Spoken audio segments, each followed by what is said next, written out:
Care Chats. Care Chats with TanyaMarck and Nick. Care Chats. Care Chats with TanyaMarck and Nick.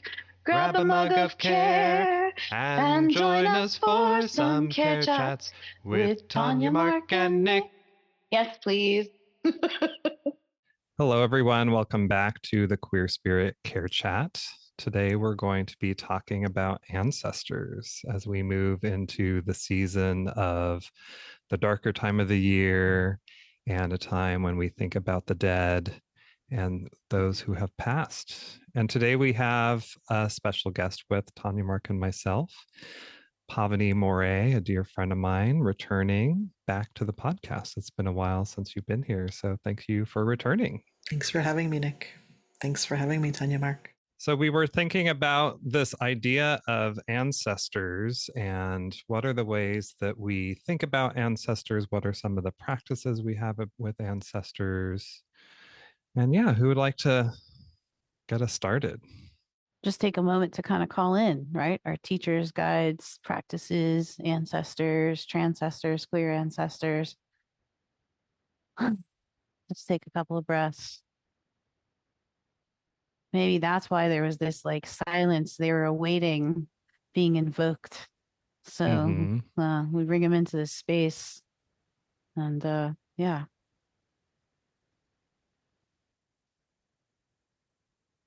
And sometimes just silence is an invocation.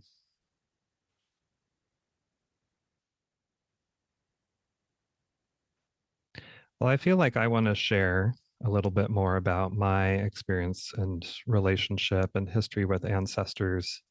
I think that it's not really something that, from a family perspective, that has been a significant practice or even something talked about.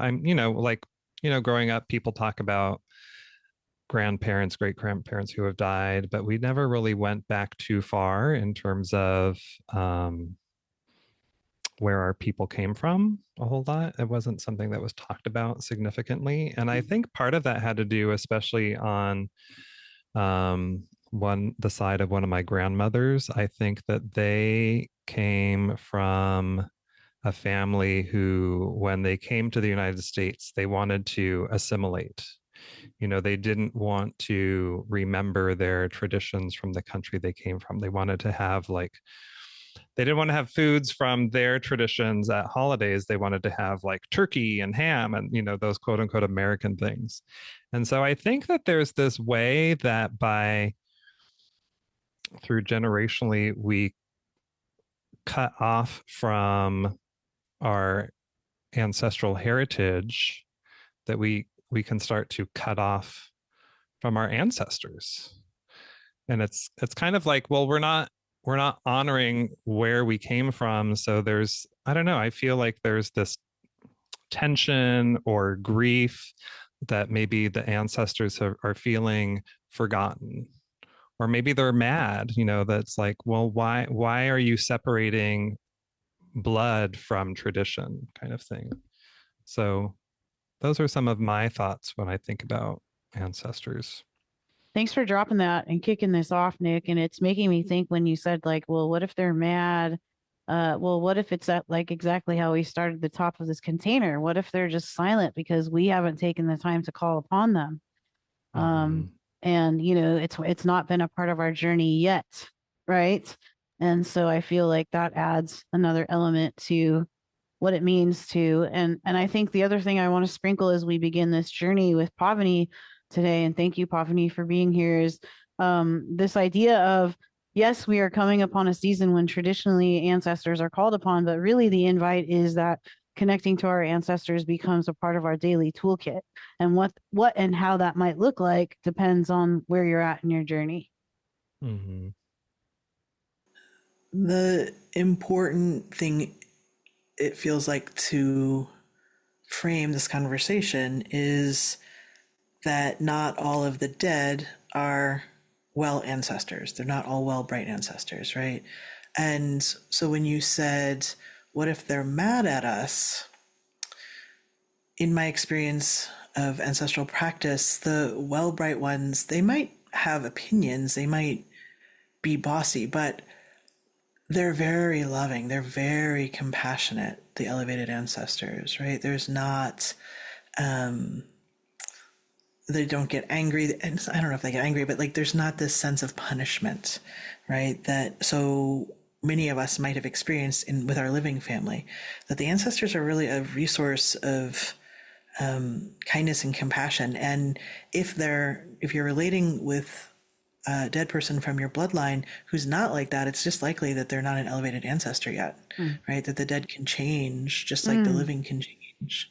And so for me, a really important part of my practice is the commitment, the boundary that I only relate with well ancestors. And it doesn't mean I don't honor all of the dead in my lineage, but until they are known to be well, and that's through checks, right? That I'm not working directly with anything that is unwell. And that's just an important part of my personal spiritual hygiene, is that the energies that I want to work with, what I want to engage with, are ones that I discern to be in service to not only my highest good, but the highest good of my lineages, my descendants, and also the collective. Shay, I feel like that's here comes Pavini with like sprinkling like care, like care and intention, care and intention and mindfulness, right? Because that's kind of the algorithm of care around this, is that those things can very much drive our connections, practices, and how important those things are to take into consideration when we're navigating the waters, talking about ancestral or connections and waters. Yes, and I think it's important because when I started working with earth aligned communities and pagan practices and spiritual groups, right? There's always this kind of invocation of the ancestors, especially at this time of year. And that it was always really confusing to me, like, who are we actually inviting in? And it was always this kind of conglomerate of the ancestors, right? And it was very dramatic. And in my experience of learning to connect with my well-bred ancestors, it's often really specific, that I'm not just connecting with like the ancestors in general. I'm connecting with a specific lineage, and the gifts and the blessings of that lineage are what I'm engaging with, and I'm asking that specific lineage for support. And the lineages have different flavors, right? You can come to know those flavors of like, what are the blessings of my father's father's fathers? What does my mother's father's fathers, how is that different? What does it feel? How does it feel different? What were their traditions? What were their practices? What is their magic? Right. And all of the ancestors have blessings that are in our lineages that we can become the embodiment of, and I think they want us to become the embodiment. Like, I want my descendants to embody the blessings that I have to offer them, right? And so I think when we're moving towards the ancestors, to move with specificity, right? Of like, who am I working with, and what are the gifts there? How's that land for folks? Yeah, definitely. I wonder if, especially for the sake of our listeners, we can rewind a little bit, because we're talking about connecting with our ancestors, and there may be people who are listening who are like, I don't know how to connect with my ancestors. What are the ways that I do that? So we had talked about doing a little round robin of just sharing how we connect with our ancestors and maybe having a little practice. Well, I'll just start off by sharing, continuing where I left off in my share of like, I don't have a particular formal practice. I don't have a regular practice of connecting with my ancestors, but given kind of what I was saying earlier, part of the way that I connect with my ancestors is just learning about the heritage of the places where my ancestors are from,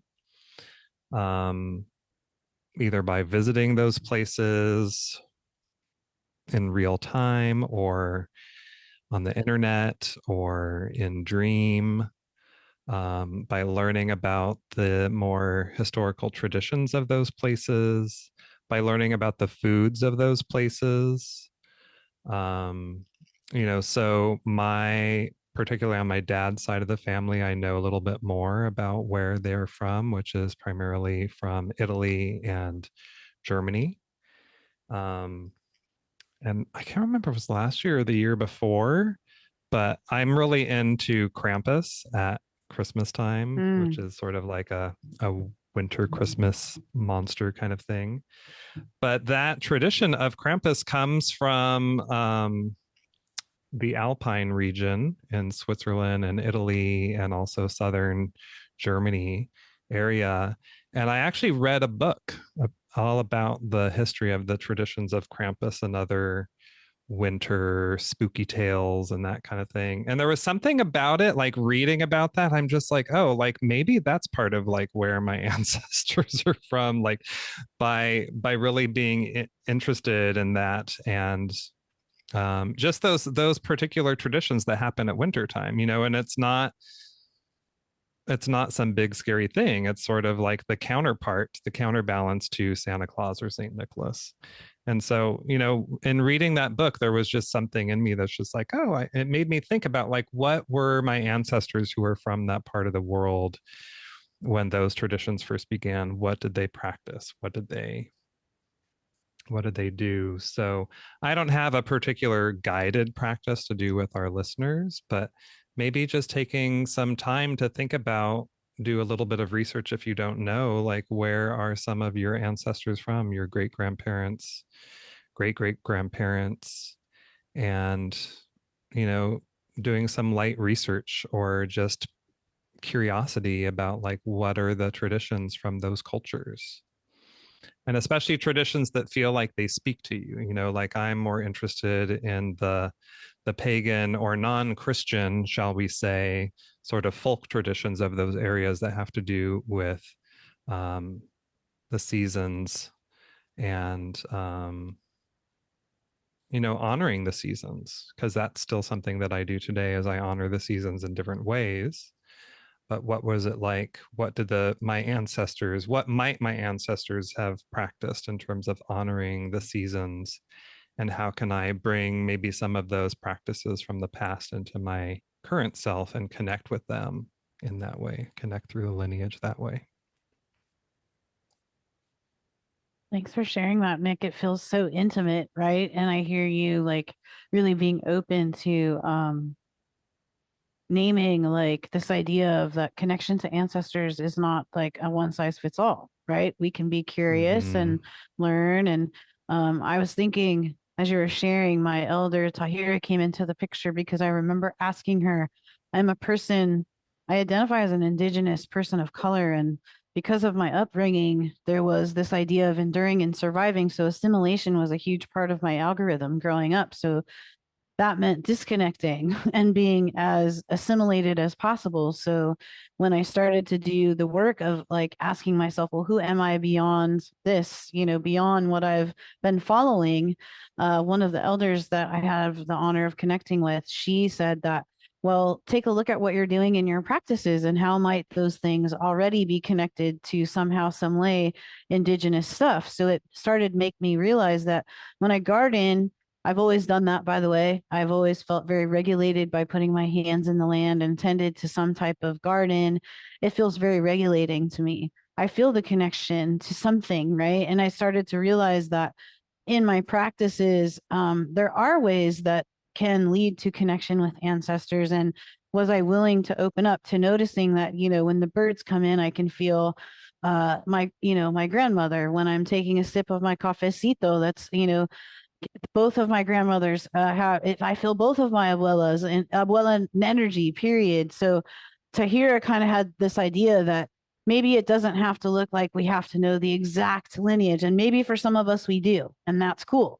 But it can also be taking a look at what kind of practices are in place and how might they already be connected to our stones and bones and homes of the ancestors. And we just need to awaken that part of us. And so for me, in that work and in that discovery work, care practices such as breath work, movement, have been key, because I feel like this energy has been like living in the crevices, wanting, sticky energy, and has waited, just kind of awaited for me to say, okay, I've followed one narrative for a long time. What would happen if I just turned that down on my mixing board of life and opened up to the possibility that, this is already existing here in some kind of iteration, and to be curious and open to that. So my practice in tarot, astrology, gardening, anytime I'm in a group, community, indigenous people community is such a potent medicine. So very much connected to ancestors that way. I feel called, I'm feeling like this change in body temperature. So listeners, if you are as well, because when we talk about this stuff, it can be very activating. Maybe finding some stretch or roll in the body and a little shimmy shake. Really like a stretch, even if we don't want to, just like a wiggling of the toes, a rolling of the shoulders, an opening and closing of the jaw, a sigh. This work can be so tender and sticky and vulnerable in so many different ways. So when we sprinkle care in our conversations and in our flow, that's another way that I connect into ancestors, is bringing that care and centering that care. Pavini, I can't wait to hear about, what do you do? Yeah. Do you feel complete, TanyaMarck? Oh, that's very sweet. Thank you. I do. Okay. For me, coming into relationship with my ancestors, well, it's been many things. I think the most important to name is relationality, of how it is to be a part of something, to belong to something, even when it's complicated and sticky and tangled, right?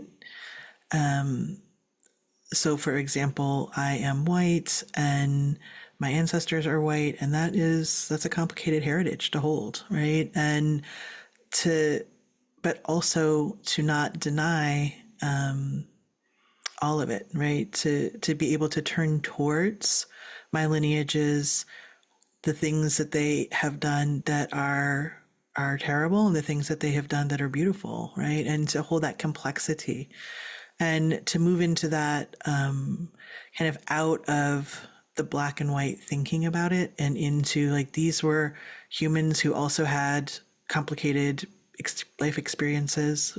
For example, my ancestors immigrated here to this land because they got actually kicked out during the clearances in Scotland.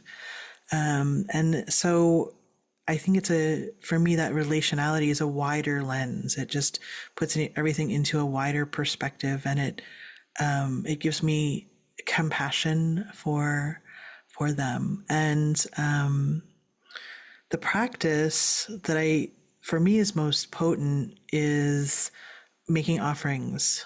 And again, I discern who I make offerings to. I make offerings to my well ancestors.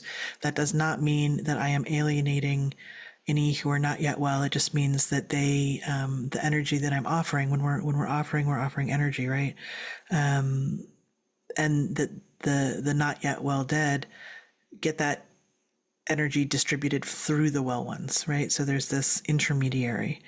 And I think that making offerings is really an essential practice. And I'll talk a little bit about what an offering is, but let me say why first, because even if we don't fully believe in the ancestors, when we light a candle, or we put out a cup of water, or we pour wine on the earth, or we sing a song to them, or we dance, or we learn to make a food that they made, right? It is strengthening the relationship. It's strengthening the bond between us, of saying, this matters to me, and I believe in some way that this is a real relationship, even though I can't see you, I can't touch you. The communication is through this filter, this veil, like through dreams or through signs and symbols, right? And but offering practice is really where it started for me. And when I invite people into offering practice, I think it's kind of like similar to what Nick said, of offering things that your ancestors would have enjoyed. and that might take some research to figure that out. And, to offer something, you just make it really nice and you put it somewhere, like on an altar. You can put it outside. But then there's many different traditions about like what to do with offerings when you're done with them.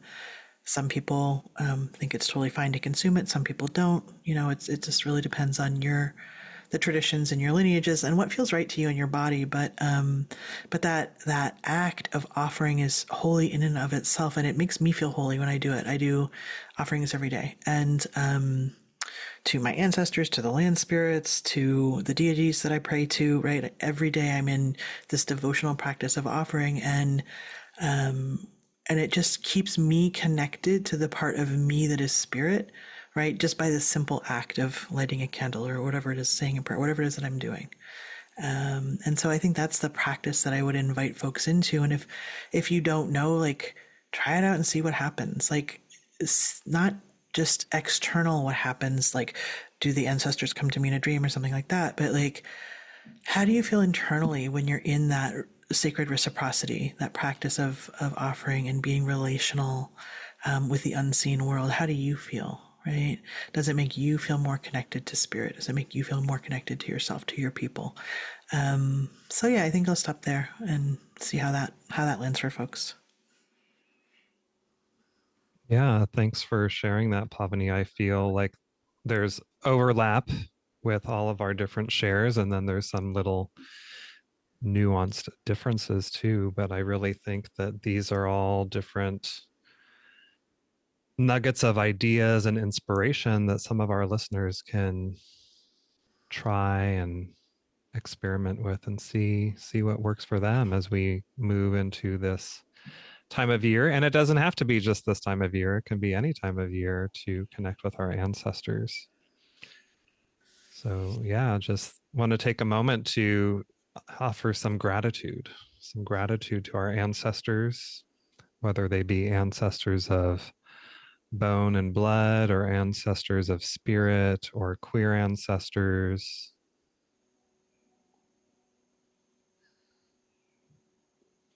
Because if it wasn't for our ancestors, we wouldn't be here.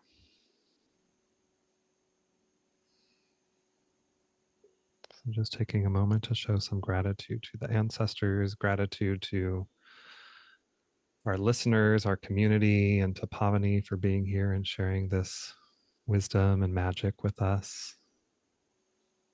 And Pavini, before we wrap up, do you want to share a little bit about your new book? Tending the Bones. It's a pathway out of transgenerational sexual trauma into embodiment and connection and pleasure, and reweaving what has been torn through ancestral practice. So you can find it wherever you find books. Tending the Bones. Great. Well, we'll have a link to that and to all the ways people can find you in the show notes. So thank you for being here with us today. Yes, thank you both for having me. Yeah, thanks, Pavini. Y'all, you know how we keep it. You know how we close it. Let's continue to take care of ourselves and each other. We'll see you in a circle or in our next care chat. Ta-ta. Care Chats with Tanya, Mark, and Nick.